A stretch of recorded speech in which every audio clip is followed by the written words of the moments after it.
মহোদয় এবং নবনির্বাচিত সমস্ত সদস্যা এবং আমার ক্যাবিনেট কলিগ, বিরোধী পক্ষে বিভিন্ন দল থেকে যারা নির্বাচিত হয়েছেন তাদের প্রত্যেককে আমি এই ঐতিহাসিক বিধানসভার পক্ষ থেকে, আমার পক্ষ থেকে, সরকারের পক্ষ থেকে অভিনন্দন জানাচ্ছি। আমি প্রথমেই ধন্যবাদ জ্ঞাপন করব সমস্ত সদস্যদের এবং প্রধান বিরোধী দল সহ অন্যান্য বিরোধী দলকেও, যে তারা পশ্চিমবঙ্গ বিধানসভার মহান ঐতিহ্য মেনে এই স্পিকার নির্বাচনে সর্বসম্মতিক্রমে স্পিকারকে নির্বাচিত করেছেন এই পরম্পরা এবং ঐতিহ্যকে বজায় রাখার জন্য। আমি আশা করব এবারের বিধানসভা পশ্চিমবঙ্গের মানুষের আশা ভরসা প্রত্যাশা পূরণের ক্ষেত্রে অত্যন্ত গুরুত্বপূর্ণ একটা ভূমিকা গ্রহণ করবে। আমি এই বিধানসভায় চতুর্থবারের জন্য নির্বাচিত এবং আমার 2006, 2016, 2021-এর অভিজ্ঞতা আজকে আমি অম্লমধুর অভিজ্ঞতা, সেটা আমি তুলে ধরতে চাই না। আমি চাই যে সমস্ত পুরানো যা আমাদের ভুল ত্রুটি বিচ্যুতি বা আমাদের যে সংসদীয় গণতন্ত্রের একটা বিরাট পরম্পরা রয়েছে, সেটাকে আমরা কখনোই দৃষ্টান্তমূলক হিসেবে না ধরে আমাদের সংবিধান, বিধানসভার নিজস্ব রুলস এবং বহুদলীয় গণতন্ত্রের যে পরম্পরা রয়েছে সেটা আমরা মেনেই এই বিধানসভায় অংশগ্রহণ করব এবং আলোচনায় আমরা নিজেদের মতামত রাখব। আমি আশা করব যে এই বিধানসভা চলার ক্ষেত্রে মাননীয় বিধায়কদের উপস্থিতি, প্রশ্নোত্তর পর্ব থেকে শুরু করে সমস্ত গুরুত্বপূর্ণ বিষয়ে আলোচনায় অংশগ্রহণ করা, নিশ্চয়ই বিরোধীদের প্রতিবাদ থাকবে, বিরোধীদের আবেদন থাকবে, কিন্তু প্রথম দিন থেকেই বিধানসভার কার্যপ্রণালী, বিধানসভায় বিএ কমিটিতে যা নির্দিষ্ট হবে সেই বিষয়গুলিকে বানচাল করার প্রয়াস থেকে তারা বিরত থাকবেন। আমরা চাই একটি নতুন যুগের সূচনা। ভারতবর্ষ বহু প্রদেশের সমন্বয়ে গঠিত পৃথিবীর সর্ববৃহৎ গণতান্ত্রিক দেশ।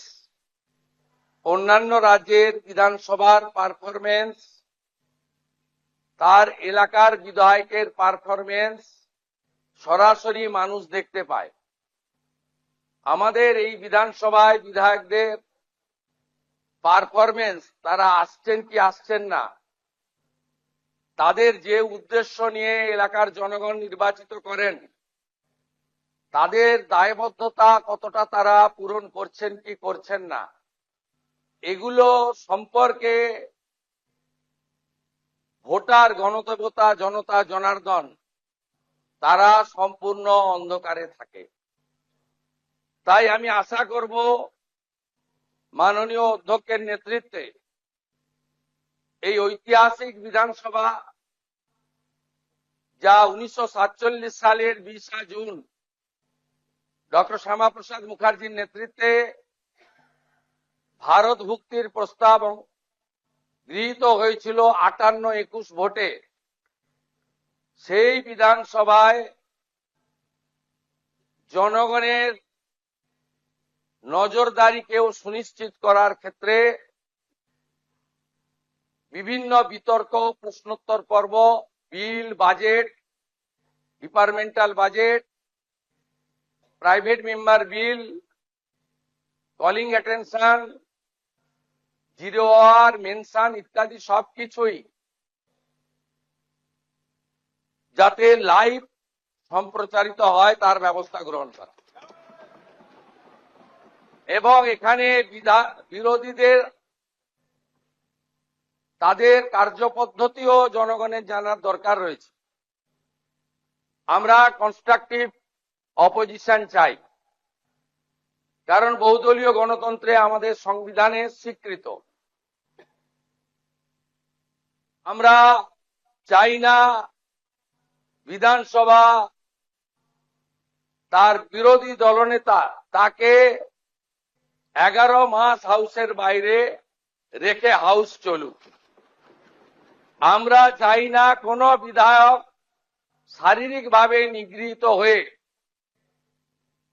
কোন হসপিটালে বা ডাক্তারের কাছে যাক, এটা মারামারি করার জায়গা নয়।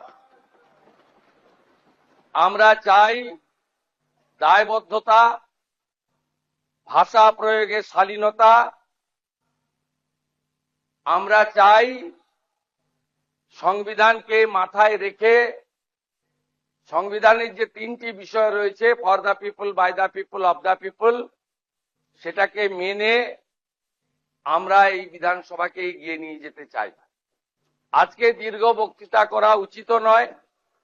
পরম্পরা মেনে প্রোটেম স্পিকার যিনি গত 3 দিন নিষ্ঠার সঙ্গে চালালেন, মাননীয় Tapas Roy, senior member of this house, senior leader of the state, তার যোগ্যতা দিয়ে যেভাবে পরিচালনা করেছেন তিনিও নিশ্চয়ই ধন্যবাদ জ্ঞাপন করবেন। এখানে প্রধান বিরোধী দল থাকলেও অন্যান্য বিরোধী দল থেকেও কয়েকজন জিতে এসেছেন। এই বিধানসভায় সকলের প্রতিনিধিত্ব সুনিশ্চিত করার ক্ষেত্রে তারাও হয়তো শুভেচ্ছা দেবেন। আমি আশা করব আমাদের স্পিকার মহোদয় ঘোষণা করবেন আমরা পরে কবে বসবো, সেটা আমার ঘোষণা করা উচিত নয়, কারণ মাননীয় স্পিকারের চেয়ারের মর্যাদা, তিনি নিশ্চয়ই সরকারের সঙ্গে পরামর্শ করে চলবেন। তার চেয়ারের মর্যাদা, তার সম্মানের মর্যাদা আমরা অক্ষরে অক্ষরে পালন করব, কারণ তিনি এই হাউসের কাস্টোডিয়ান। তাই আমি আশা করব পরবর্তী বিধানসভার যখন পূর্ণাঙ্গ বাজেট অধিবেশন হবে মহামহিম রাজ্যপালের বক্তৃতার মধ্য দিয়ে, তার আগে সর্বদলীয় মিটিং, বিএ কমিটি, বিভিন্ন হাউস কমিটি এবং standing committee formation, public accounts committee তৈরি করা, ফিনান্স কমিটিগুলির নির্বাচন, সব ক্ষেত্রেই এই বিধানসভায় ডাক্তার বিধানচন্দ্র রায় থেকে শুরু করে বিগত দিনে যারা দিকপাল স্বাধীনতা সংগ্রামীরা, অজয় মুখোপাধ্যায় থেকে শুরু করে, তারা যেভাবে এই বিধানসভাকে চালিয়েছেন, যে পরম্পরা ছিল, এই পরম্পরা আমাদের চলবে। এই বিধানসভায় সংস্কারেরও দরকার রয়েছে। ইলেকট্রনিক্স ভোটিং মেশিন এখনো শুনলে আপনাদের খুবই পরিতাপের বিষয়, আমাদের কাগজে লিখে দিতে হয়। শুধু তাই নয়, মাননীয় অধ্যক্ষের নেতৃত্বে রাজ্য সরকারের সর্বোচ্চ আধিকারিকরাও আজকে এসেছেন এই ঐতিহাসিক ক্ষণের সাক্ষী থাকার জন্য। আমাদের ডিলিমিটেশন ইত্যাদি হয়ে যাওয়ার পরে বিধানসভার আসন সংখ্যাও হয়তো বাড়তে পারে। তাই ভবিষ্যৎ পরিকল্পনায় নতুন বিধানসভা ভবনের প্রয়াসও অধ্যক্ষের নেতৃত্বে রাজ্য সরকারের সহযোগিতায় আমরা আগামী দিনে করব ইত্যাদি আমি আশা প্রকাশ করে বিরোধীদের আশ্বস্ত করতে চাই যে সংবিধানের পরিভাষা, বিধানসভা সংসদীয় গণতন্ত্রে house belongs to opposition, final decision অধ্যক্ষ নেবেন। কিন্তু আলোচনায় অংশগ্রহণের ক্ষেত্রে, সময় বরাদ্দর ক্ষেত্রে সরকারের ভূমিকা, সরকারি দলের ভূমিকা আমি পরিষ্কার করতে চাই। সংখ্যায় আপনারা অনেক কম হলেও আমরা 50-50 যে ভাগ আছে সেটা থেকে সরে যাব না। আমাদের সংখ্যা অনেক বেশি হলেও আপনাদের বেশি করে বলার সুযোগ যাতে অধ্যক্ষ দেন, সরকার এবং সরকারি দলের সেই ব্যবস্থা থাকবে। আমি মুখ্যমন্ত্রী হিসেবে মাননীয় বিধায়কদের কোন দল থেকে জিতেছেন বড় কথা নয়, মন্ত্রীদের সঙ্গে মিট করবেন, যদি না আপনাদের দলের আপত্তি না থাকে।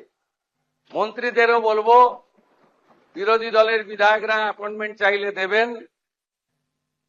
এলাকায় মন্ত্রীরা গেলে যে দলেরই বিধায়ক হন তাকে খবর দেবেন। এবং মাননীয় বিধায়ক, আমরা আগে চিঠি দিলে উত্তর দিতেন না অনেক মন্ত্রী, মুখ্যমন্ত্রীর তো প্রশ্নই ছিল না। আপনারা আমাকে চিঠি দিলেন, দেবেন, প্রাপ্তি স্বীকারও পাবেন এবং কিছুটা ইতিবাচক ফলাফলও পাবেন। আশ্বস্ত থাকুন, ভারতীয় জনতা পার্টি 21টা রাজ্যে মাননীয় নরেন্দ্র মোদীজির মার্গদর্শনে যেভাবে সরকার চালাচ্ছে, এই সরকারও তার অন্যথা করবে না। সবাই খুব ভালো থাকবেন। ভারত মাতা কি বন্দে